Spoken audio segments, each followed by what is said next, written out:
नमस्कार विद्यार्थी मित्रांनो, सर्वांचं स्वागत आहे आपल्या एमपीएससी टाइम्स या यूट्यूब चॅनलमध्ये।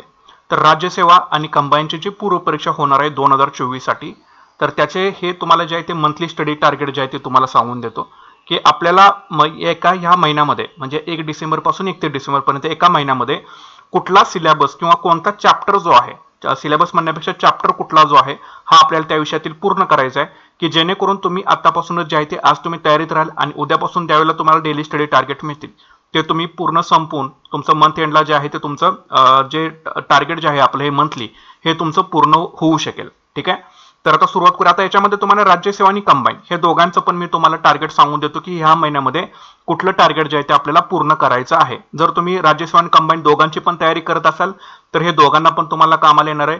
जर तुम्ही राज्यसेवा फक्त करणार असाल तर राज्यसेवेसाठी तुम्हाला पण कामाला येणार आहे, आणि जर कंबाईन करणार असाल तर राज्यसेवेचे प्राचीन, मध्ययुगीन आणि पर्यावरण हे जे 3 विषय आहेत ते वगळून तुम्ही इतर जो हे चॅप्टर सांगितलेले आहेत ते डिसेंबर एंड पर्यंत तुम्हाला पूर्ण करायचे आहेत। ओके, तर बघा आता विषय इतिहास आहे। तर इतिहासमध्ये प्राचीन भारताचा इतिहास, याच्यामध्ये महाजनपदे, संगमयुग।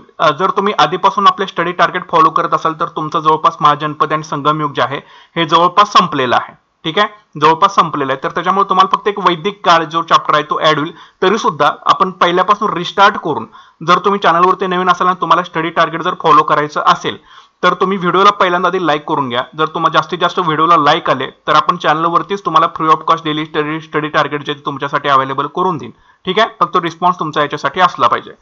तर लक्षात ठेवा, प्राचीन भारताच्या इतिहासामध्ये महाजनपदे, संगमयुग आणि वैदिक काळ हे 3 चॅप्टरचं टार्गेट राहील। आता हे स्टडी टार्गेट कोणासाठी आहे की ज्यांना सर्व विषय एका दिवसामध्ये जे करू इच्छितात त्यांच्यासाठी स्टडी टार्गेट आहे।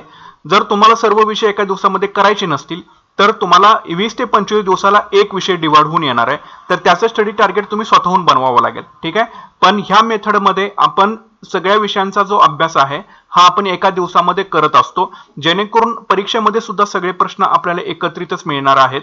तर त्याच्यामुळे जर तुम्ही आतापासून जर त्याची सवय लावली तर तुम्हाला सगळ्या गोष्टी ज्या असतील ह्या चांगल्यापैकी ह्या कंट्रोलमध्ये तुम्ही ठेवू शकता आणि तुमची 2024 ची प्रिलिम जी आहे हे तुमची निघू शकेल। पण हे टोटली तुमच्यावरती डिपेंड आहे की तुम्हाला कशा पद्धतीने जे विषय जे असतील किंवा घटक जे असतील हे तुम्हाला घ्यायचं आहे। शेवटी तुम्हाला मी टाइम टेबल सांगितलेलं आहे की काल की 8 तासाचं टाइम टेबल असेल तर तुम्हाला 3 स्लॉट पाडावे लागतील, म्हणजे इतिहासासाठी 1 तास तुम्हाला कंटिन्युअसली द्यावा लागेल।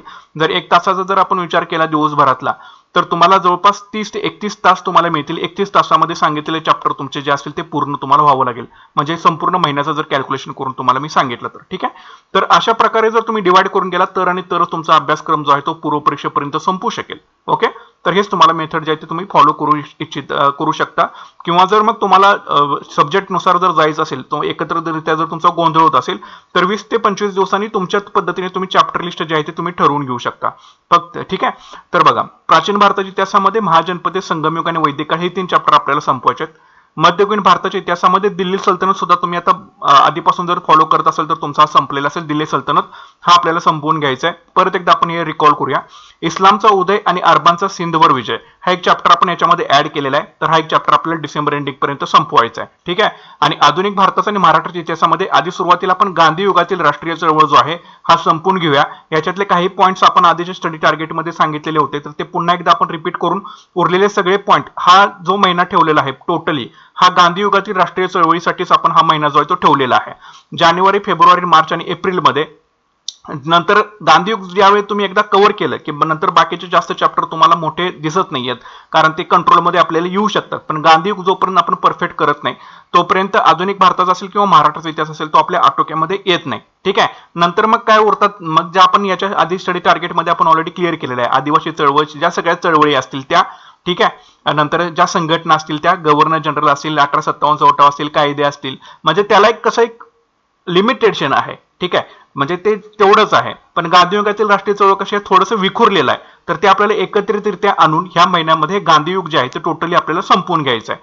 ठीक आहे, तर हे आपल्याला व्यवस्थितरित्या क्लिअर करून घ्यायचं। तर इतिहासाचं हे टार्गेट आहे की हे तुमचं डिसेंबर एंडिंग पर्यंत कसल्याही परिस्थितीमध्ये हे पूर्ण व्हावं लागेल, हे चॅप्टर तुम्हाला पूर्ण करावे लागतील। ओके, त्याच्यानंतर दुसरा विषय आहे भूगोलाचा। तर भूगोलामध्ये आपल्याला जी महाराष्ट्राची प्राकृतिक रचना आहे, जी महाराष्ट्राची राजकीय आणि प्रशासकीय रचना आहे, जे महाराष्ट्राची भूगर्भ रचना आहे, हे 3 चॅप्टर्स आपल्याला पूर्ण करायचे आहेत. आणि आता इथं तुम्हाला सांगून देतो, जे कंबाईन करणार आहेत त्यांनी प्राचीन भारताचा इतिहास आणि मध्ययुगीन भारताचा इतिहास करू नका. तुम्हाला हे विषय नाही आहेत. तुम्ही फक्त आधुनिक भारताचा आणि महाराष्ट्राचा इतिहास हे करायचा आहे. मात्र जर तुम्ही राज्यसेवा आणि कंबाईन दोन्ही करणार असाल तर हे तुमचं टार्गेट राहील. ठीक आहे. त्याच्यानंतर भूगोल बघा. भूगोल राज्यसेवेला पण कंबाईनला पण आहे. तर याच्यामध्ये महाराष्ट्राची प्राकृतिक रचना, महाराष्ट्राची राजकीय आणि प्रशासकीय रचना आणि महाराष्ट्राची भूगर्भ रचना हे 3 चॅप्टरचं टार्गेट राहील. याच्या आधी जर तुम्ही फॉलो केलेलं असेल आपलं स्टडी टार्गेट तर तुमचे ऑलरेडी संपलेले असतील. तरी सुद्धा तुम्ही एकदा रिकॉल करून घ्यायचे आहेत, कारण प्राकृतिक रचनेवरती फिक्स क्वेश्चन असतात आणि राजकीय आणि प्रशासकीय रचनेवरती सुद्धा फिक्स प्रश्न असतात आणि भूगर्भ रचनेवरती सुद्धा फिक्स प्रश्न येत राहतात. त्याच्यामुळे यांना अजिबात सोडायचं नाही. हे तुम्ही रिकॉल करत चला, म्हणजे कॉन्फिडन्स लेवल तुमचा बूस्टअप होऊन जाईल. भारताच्या भूगोलामध्ये भारताची प्राकृतिक रचना आणि भारताची भूगर्भ रचना, ठीक आहे, हे 2 गोष्टी, ह्या 2 चॅप्टर जे आहेत ते आपल्याला करायचे आहेत. राजकीय प्रशासकीय रचनेवरती थोडेसे कमी प्रश्न भारतावरती विचारले जातात. मॅक्झिमम प्रश्न जे असतात ते प्राकृतिक रचनावरती आणि जे भूगर्भ रचना आहे भारताची त्याच्यावरती. म्हणजे भूगर्भ रचना म्हणजे काय, खडक आणि त्याचे कुठले कुठले प्रकार आहेत त्या सगळ्या गोष्टी या भूगर्भ रचनेमध्ये येतात. तर हे 2 चॅप्टर आपल्याला पूर्ण करून घ्यायचे आहेत आणि जगाच्या भूगोलामधून भूरूप या चॅप्टर पूर्ण करून घ्यायचा आहे, कारण याच्यावरती सुद्धा प्रश्न जे असतात ते फिक्स येत राहतात. त्याच्यामुळे हा एक चॅप्टर आपल्याला जो आहे तो पूर्ण करून घ्यायचा आणि हे मॅक्झिमम आपलं ऑलरेडी तुमचं मी कव्हर करून दिलेलं आहे, पण पुन्हा एकदा फ्रेश रिस्टार्ट करण्यासाठी आपल्याला हे चॅप्टर जे आहे ते पूर्ण करणं गरजेचं आहे. तर हे झालं भूगोलाचं आपल्याला महिन्याला टार्गेट आहे, हे संपवायचं आहे आपल्याला एंडिंग पर्यंत. तिसरा विषय जो आहे तो राज्यशास्त्र आणि पंचायत राजचा. तर राज्यशास्त्रामध्ये जे आपण ऑलरेडी याच्या आधी बघितले टार्गेट्स आहेत तेच पूर्ण करायचे आहेत आपल्याला. मग त्याच्यामध्ये घटनेची निर्मिती असेल, राज्यघटनेचे प्रमुख वैशिष्ट्य असतील, राज्यघटनेचे मूलभूत संरचना असेल, राज्यघटनेचा सरनामा असेल, संघराज्य त्याचं क्षेत्र, नागरिकत्व, एकूण 6 चॅप्टर जे आहेत हे डिसेंबर एंडिंग पर्यंत पूर्ण व्हायला पाहिजेत आपले. आणि पंचायत राजमध्ये 73वी आणि 74वी घटना दुरुस्ती जी आहे ही पंचायत राजमध्ये आपल्याला संपवावी लागेल. कधीपर्यंत संपवायचे आहे? डिसेंबर एंडिंग पर्यंत जे आहे ते आपल्याला संपवायचे आहे. ओके. तर ह्या गोष्टी आपल्याला ज्या आहेत त्या क्लिअर आउट करून घ्यायच्या आहेत ह्या कसल्याही परिस्थितीमध्ये डिसेंबर एंडिंग पर्यंत. तर हे टार्गेट राहील. त्याच्यानंतर अर्थशास्त्रामध्ये राष्ट्रीय उत्पन्न, दारिद्र्य, बेरोजगारी आणि दारिद्र्य निर्मूलन आणि रोजगार निर्मिती योजना, हे जे 3-4 चॅप्टर जे असतील, 4 चॅप्टर असतील, तर हे आपल्याला डिसेंबर एंडिंग पर्यंत टार्गेट राहील. तर हे संपून घ्यायचं आहे. राष्ट्रीय उत्पन्न, दारिद्र्य, बेरोजगारी, दारिद्र्य निर्मूलन आणि रोजगार निर्मिती आणि योजना याच्या आधी जर तुम्ही फॉलो केलेलं असेल तर याची पुन्हा एकदा तुम्हाला उजळणी सुद्धा या महिन्यामध्ये करून करायची आहे आपल्याला. ठीक आहे. आणि जर तुम्ही नवीन असाल तुम्हाला परत एकदा फॉलो करायचं आहे. ठीक आहे. तर तुम्ही आतापासून सुद्धा हे जे उद्यापासून जे आहे ते फॉलो करू शकता. तर हे 4 चॅप्टरचं टार्गेट राहील जे की डिसेंबर एंडिंग पर्यंत जे आहे ते आपल्याला संपवायचं आहे. त्याच्यानंतर सामान्य विज्ञानचा विषय आहे. सामान्य विज्ञानामध्ये वनस्पती शास्त्रामध्ये वनस्पतीचं वर्गीकरण आपल्याला संपवायचं आहे, कारण प्रश्न याच्यावरती येत राहतात वनस्पतीच्या वर्गीकरणावरती. प्राणीशास्त्रामध्ये प्राणी वर्गीकरण हा एक चॅप्टरच टार्गेट तुम्हाला याच्यामध्ये जे आहे ते ठेवलेलं आहे आपण. ठीक आहे. एक चॅप्टरचं टार्गेट जे आहे ते तिथे ठेवलेलं आहे. तर याच्यामध्ये अजून आपल्याला जर वेळ पडला तर वनस्पतीच्या वर्गीकरणासोबतच आपण वनस्पती ऊती सुद्धा इथं संपवू शकतो. ठीक आहे. वनस्पती ऊती आपण इथं संपवायच्या आहेत. ठीक आहे. तर एक ऍड करायचं राहिले तर वनस्पती ऊती सुद्धा आपण या वर्गीकरणासोबत हे ऊती सुद्धा संपवून टाकूया, म्हणजे 2-2 चॅप्टर होऊन जातील. मॅक्झिमम 8 ते 10 चॅप्टर वनस्पती शास्त्रामध्ये आहेत इम्पॉर्टंट, ते आपल्याला संपवायचे आहेत. म्हणजे एप्रिल एंडिंग 28 एप्रिलला जे आहे ते राज्यसेवेची पूर्व परीक्षा आहे. तर राज्यसेवेचे तर त्याच्यामध्ये संपेलच. फक्त कंबाईनसाठी एखादा दुसरा चॅप्टर हा तुम्हाला एक्स्ट्रा थोडासा नंतर मिळेल, तो नेक्स्ट मंथच्या टार्गेटमध्ये तुम्हाला मी देईन. ठीक आहे. किंवा यातला एखादा कमी होईल किंवा एखादा जास्त होईल, अशाच गोष्टी चालणार आहेत, पण दोन्ही पॅरलल मध्ये आपल्याला घेऊन जायचं आहे. भौतिक शास्त्रामध्ये ध्वनी आणि प्रकाश हे 2 चॅप्टरचं टार्गेट राहील जे की आपल्याला डिसेंबर एंडिंग पर्यंत संपवायचे आहे. हे तुम्ही ऑलरेडी वाचलेलं असेल, बऱ्याच वेळा तुम्ही वाचलेलं असेल, कारण हे 2 महत्त्वाचे चॅप्टर्स आहेत. लक्षात घ्या. भौतिक शास्त्रामध्ये ध्वनी आणि प्रकाश, कारण याच्यावरती प्रश्न येतात म्हणजे येतातच. ध्वनी आणि प्रकाश हे 2 म्हणजे मेन, जर तुम्ही चॅप्टर मधला महत्त्वाचा पार्ट जर तुम्ही आधी संपवला की नंतर तुम्हाला अजिबात कसलाही लोड येत नाही. त्याच्यामुळे आधी आपल्याला महत्त्वाचे पार्ट जे ते संपवून टाकायचे. रसायनशास्त्रामध्ये अणूची संरचना असेल किंवा मूलद्रव्याचं आवर्ती वर्गीकरण असेल. आता शांत काळ आहे तोपर्यंत ते 2 चॅप्टर चांगल्या प्रकारे तुमचे होऊ शकतात. जशी एक्झाम जवळ येईल तसं जर तुम्ही मूलद्रव्य वाचायला घेतली तर तुम्हाला काही समजणार नाही. त्याच्यामुळे आत्ताच या महिन्यामध्ये दोन्ही चॅप्टर शांत डोक्याने जे ते तुम्हाला संपवायचे आहेत. ठीक आहे. आणि आरोग्यशास्त्रामध्ये पचन संस्था संपवायची आणि रक्ताभिसरण संस्था आपल्याला जे आहे ती संपवायची आहे. जर राज्यसेवा करणार असाल तर प्रत्येक महिन्याला डिवाइड होऊन तुम्हाला 2-2 संस्था तरी करावेच लागतील. ठीक आहे. कधी 2 करावे लागेल, कधी 1 करावे लागेल. पण तुम्ही आपण ह्याच्या आधी ऑलरेडी स्टडी टार्गेटच्या माध्यमातून जवळपास तुम्ही वाचले, त्याच्यामुळे मी कन्सिडर करून चालू आहे की ॲटलिस्ट 2 तरी आपण संपवू शकतो डिसेंबर एंडिंग पर्यंत. त्याच्यामुळे सामान्य विज्ञानचं हे टार्गेट राहील आपलं. ठीक आहे. तर हे आपल्याला डिसेंबर एंडिंग पर्यंत जे आहे ते संपवायचं आहे कसल्याही परिस्थितीमध्ये. पुढचा विषय आहे पर्यावरणाचा. आता कंबाईनच्या मुलांनी पर्यावरण हा विषय करण्याची गरज नाही, फक्त राज्यसेवावाल्यांनी बघा.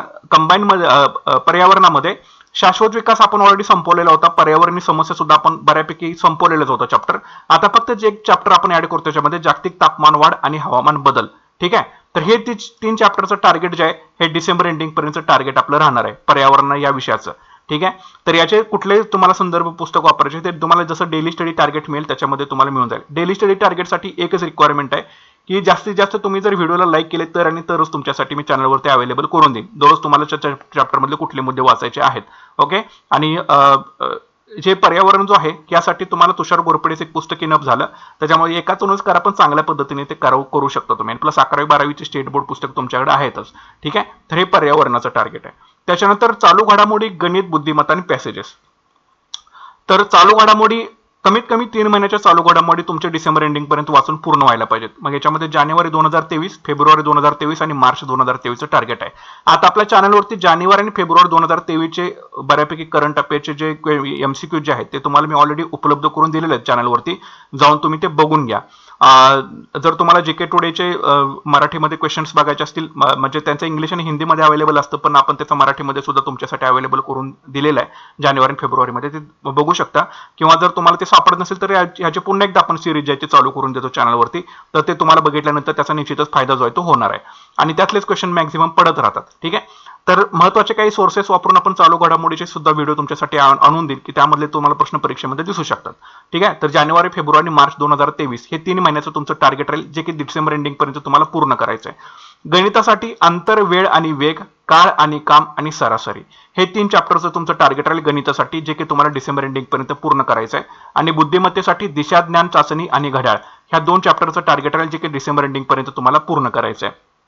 आता पॅसेजेस, दररोज 5 पॅसेजेस तुम्हाला सोडवायचे जर राज्यसेवा करणार असाल तर. आणि कंबाईन करणार असाल तर त्यांनी पॅसेजेस करण्याची काही गरज नाही. ठीक आहे. बाकीचे तुम्ही सगळे जे घटक आहेत ते तुम्हाला करावे लागतील. तर अशा प्रकारचे डिसेंबर महिन्याचं टार्गेट जे आहे ते आपण ठरवलेलं आहे की कुठले चॅप्टर्स आपल्याला डिसेंबर महिन्यामध्ये पूर्ण करायचे आहेत. ठीक आहे. तर हे तुम्ही एकदा लिहून घ्या, सगळे कुठले कुठले चॅप्टर्स आपल्याला पूर्ण करायचे आहेत. आणि याच्यासाठी कुठली संदर्भ पुस्तकं वापरायचे आहेत तर ते आपण आधीच्या झालेल्या स्टडी टार्गेटच्या सगळ्या व्हिडिओमध्ये आपण ऑलरेडी सांगतच आलेलो आहोत. किंवा जर इथून पुढे आपल्याला स्टडी टार्गेट आपल्या चॅनलवरती येतील त्याच्यामध्ये सुद्धा तुम्हाला मी सांगेन की त्या महिन्यामध्ये त्यासाठी त्या विषयासाठी कुठलं तुम्हाला संदर्भ पुस्तक जो आहे तो तुम्हाला वापरायचं आहे. पण ती संदर्भ पुस्तक तुमच्याकडे असणं फार गरजेचं आहे, तेवढं तुम्ही लक्षात घ्या. ठीक आहे. आय होप तुम्हाला समजलेलं असेल की डिसेंबर महिन्यामध्ये आपल्याला कुठला सिलेबस जो आहे हा संपवायचा आहे. आणि सिलेबस हा संपवावाच लागेल कसल्याही परिस्थितीमध्ये. तर आणि तरच तुमचे जे म्हणजे समजा आता डिसेंबर महिना संपला की तुमचा 20% अभ्यासक्रम क्लिअर होतोय, जानेवारी संपला की 20% अभ्यासक्रम क्लिअर होतोय, फेब्रुवारी संपला की 60% अभ्यासक्रम क्लिअर होतोय. ज्यावेळी तुम्ही 60% अभ्यासक्रम व्यवस्थितरित्या क्लिअर करता त्यावेळी तुमचा कॉन्फिडन्स लेवल फार वाढलेला असेल, लक्षात घ्या. त्याच्यामुळं कुठलंही दडपण न घेता, कुठलंही प्रेशर न घेता आपल्या चॅनलवरती जे स्टडी टार्गेट आपण अपलोड करू ते तुम्ही डेलीच्या डेली तुम्ही बघत चला. ठीक आहे. फक्त त्यासाठी तुमचं सहकार्य पाहिजे. फक्त लाईक करायचे आणि तुम्हाला कॉमेंट करायचं आणि शेअर करायचा व्हिडिओ. ठीक आहे. तर आणि तरच आपले डेली स्टडी टार्गेट तुमच्यासाठी मी अवेलेबल चॅनलवरती करून देईन. ओके. तर नक्कीच तुम्ही आपल्या चॅनलला जे आहे ते सबस्क्राईब करून ठेवा, व्हिडिओला लाईक करा, शेअर करा. आणि उद्यापासून आपले डेली स्टडी टार्गेटचे व्हिडिओ जे असतील ते तुम्हाला चॅनलवरती दिसायला सुरुवात होऊन जाईल. तर त्याच्यामुळे पहिल्यांदा आधी चॅप्टरची लेआउट आपण ठरवून घेतली की आपल्याला ह्या महिन्यामध्ये चॅप्टर पूर्ण करायचे आहेत. तर उद्या डेली स्टडी टार्गेटच्या माध्यमातून त्या चॅप्टरमध्ये कुठले तुम्हाला सब पॉईंट्स करायचे आहेत ह्याची तुम्हाला मी माहिती जी आहे ती द्यायला सुरुवात करेन. पण ह्या व्हिडिओला जास्तीत जास्त लाईक आले, कॉमेंट आले आणि शेअर केले तर आणि तरच आपण डेली स्टडी टार्गेट आपल्या चॅनलवरती जे आहे ते सुरुवात करणार आहे फ्री ऑफ कॉस्टमध्ये. ठीक आहे. तर त्याच्यामुळे नक्कीच तुम्ही व्हिडिओला लाईक करा, शेअर करा. चॅनलवरती नवीन असाल तर नक्की चॅनल आपलं सबस्क्राईब करून घ्या. भेटूयात पुढच्या व्हिडिओ सेशनमध्ये. Thanks for watching guys and all the best.